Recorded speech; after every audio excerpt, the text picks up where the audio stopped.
Okay, hey everyone. Welcome back to Critical Weight Theory, where we don't just talk about films, we talk about the ones that grab your throat and don't let go. So today we're getting into 13, a film that does exactly that. And oddly enough, it has a score by Mark Mothersbaugh, or however that name is pronounced, from Devo, the main guy from Devo. So that's already a little bit of an interesting bit of movie trivia for this episode. And 13 hit theaters in 2003 like a punch in the gut, directed by Catherine Hardwicke in her feature debut, and co written with then 13-year-old Nikki Reed. This isn't your average coming of age story. It's a raw, relentless descent into adolescence at its most chaotic and unfiltered. So let's set the stage. Tracy, played by a breakout Evan Rachel Wood, starts seventh grade as a straight A student, sweet, smart, stable, and all that. However, she feels like she's not popular enough.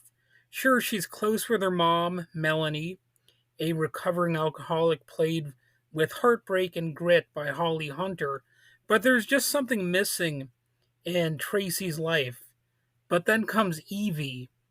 Nikki Reed's Evie is popular, pretty, bold, and dangerous. So Tracy is drawn in like a moth to flame.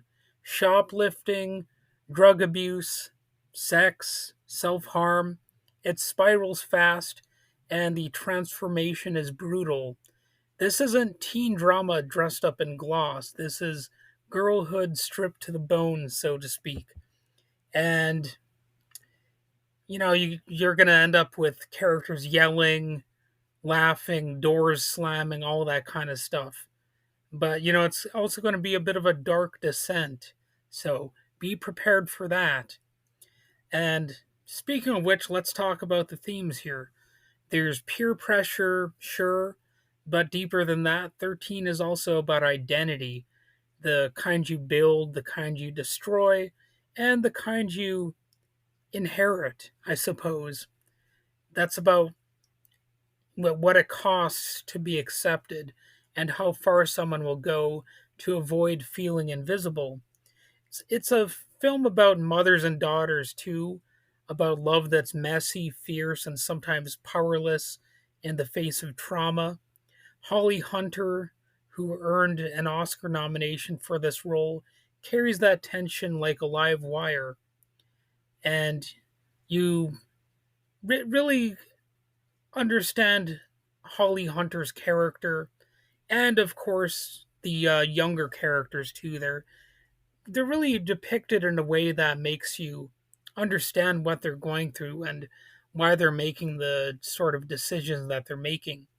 And that's what sets 13 apart, the realism. Shot with handheld cameras and natural lighting, the film feels like a documentary, intimate, shaky, immediate. You don't feel like you're watching a performance, you feel like you're spying on real life, the ugly, painful, unfiltered kind. And Evan Rachel Wood, she does a phenomenal job here. And she apparently was just 14. So her performance is blistering if you keep that in mind. And Nikki Reed, this was her first time acting, and she helped write the damn thing. And that's authenticity you can't fake. So, yeah, Wood said that she grew up in the theater, so acting was a pretty natural thing for her.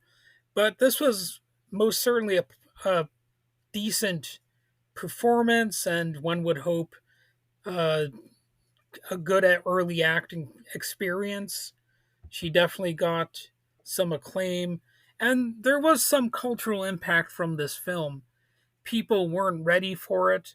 13 freaked out parents, rattled the Hollywood elite, and forced real conversations about self destruction, girlhood, and the blind spots in parenting. It's still one of the rawest looks at what it means to be young, female, and falling apart. Now, when I first saw this on the movie rental shelves back in the day, back when family video was actually a thing, I I decided not to rent it because I was like, what kind of movie is this? You got that picture with these two girls with their tongues like sticking out like that. And I didn't want to feel like a pervert renting it. I didn't know what kind of, I knew that it probably wasn't that bad, but who knows? Um, but I finally looked into it a little bit more, and I realized, okay, I'm probably not going to end up on some FBI watch list if I was to rent this or whatever, stream it. So I finally did it, and sure enough, it is a good movie, and it's not quite as far out there as the movie Kids. Now that movie you're probably going to feel more iffy about than this one. So um, yeah, a fair warning about that movie. Kids is definitely not going to be for everyone, even though that was also critically acclaimed. If I was going to recommend a film like this one, um, it probably wouldn't be Kids because that movie it's a little bit too disturbing for some people. This movie is a little bit disturbing in its own ways, but yeah, I think most people would, or more people would be able to tolerate this one at least. And yeah, it earned Golden Globe nominations for both Wood and Hunter, and deservedly. And let's not forget the soundtrack. Network Records released it in August 2003, and it's stacked with some decent alternative rock if you listen for it. Liz Phair, Folk Implosion, the like. So it's moody, weird, and totally in tune with the film's emotional undercurrent. And interestingly enough, Folk Implosion is also on the kids soundtrack, which is actually a decent soundtrack, by the way. I made Kids sound like it's the worst movie of all time or something, but I'm just saying it was controversial. And if you're looking for a good soundtrack, actually, the Kids soundtrack is pretty good. And after 13, Catherine Hardwicke went on to direct Lords of Dogtown, which I haven't watched either. Or, why did I say either? No, I have watched this movie, I assure you. I don't know why why I said either. But it's supposedly another raw youth centered story, but this one was the spark that set the I guess the fire, the prairie fire of controversial, somewhat rather critically acclaimed films, and I almost did a Freudian Freudian slip there. Um, but anyway, 13 doesn't ask for your approval, man. It just dares you to look, I guess. And it is emotional.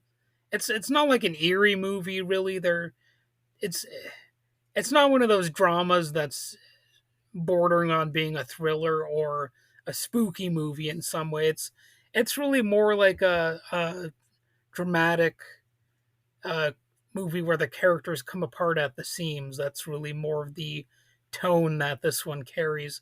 So if you're looking for a movie that's like possibly going to scare you or something like that, this movie might scare you, but not in some sort of horror movie sense or anything like that. So I mean, you know how some dramas are, or thrillers. They can borderline on those emotions that you find in horror movies at times. Well, like the movie Kids actually does at times. If you've ever watched that, I think you would know what it means. So this one doesn't really have that sort of uh, tone. It's just more of a straight up drama. And all right, I think I've said enough about it. So thanks for listening to Critical Weight Theory. If 13 messed you up in a good way or made you think twice about what kids are up against behind closed doors, go ahead and share this episode. And I'll be digging into other films that peel back the surface of adolescence and show us what is crawling underneath. I'll be looking at some movies like that. Um, and of course, other types of things. I'll be doing music reviews, other sorts of movie reviews. I'm starting a new series, or I've started a new series where I look at movie monsters periodically, and I sometimes look at cryptids, true crime, you name it. I've covered a lot of different stuff on this podcast, politics, etc. So until next time, stay curious, stay sharp, and unlike the main ladies in this film, stay out of unnecessary trouble.